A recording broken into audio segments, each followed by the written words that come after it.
আরশে যাওয়ার পরে আল্লাহ জিজ্ঞাসা করছে কি চাইতে আসছেন? লা আসআলুকা বিনতি ফাতেমা ওয়ালা আসআলুকা আম্মি আব্বাস। চাচাও চাইতে আসি নাই, মেয়েও চাইতে আসি নাই, আমার ফ্যামিলিও চাইতে আসি নাই, আমার গোষ্ঠীও চাইতে আসি নাই, আমার বংশ গোষ্ঠী চাইতে আসি নাই।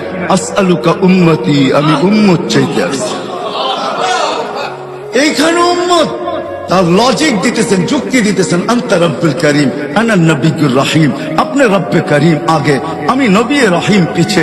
কাইফা তুদাইয়ু হাদিল উম্মাহ বাইনাল করিম ওয়ার রহিম। দুইয়ের মাঝে উম্মত জাহান্নামে ফেলা যাবে। শুরুতে আপনি, শেষে আমি। শুরুতে আপনি আসেন, শেষে আমি পাহারা দিতেছি। দুইজনই আমাদের মাঝখানে আমাদের উম্মতকে, আমার উম্মতকে রেখা দিছি।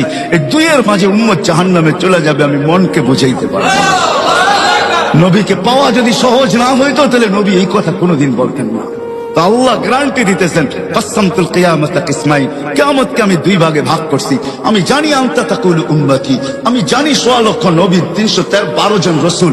কেউ কিয়ামতের দিন উম্মতের নাম নিবে তো দূরের কথা, মা বাবার নামও নিবে না। সবাই বলবে নফসি নফসি, আমাকে বাঁচান, আমাকে বাঁচান। কিন্তু আপনিই একা যে আজকে উম্মতি বলতেছেন, কবর থেকে উম্মতি বলতে বলতে উঠবেন, কিয়ামতের মাঠে উম্মতি বলতে বলতে দৌড়াইতে থাকবেন।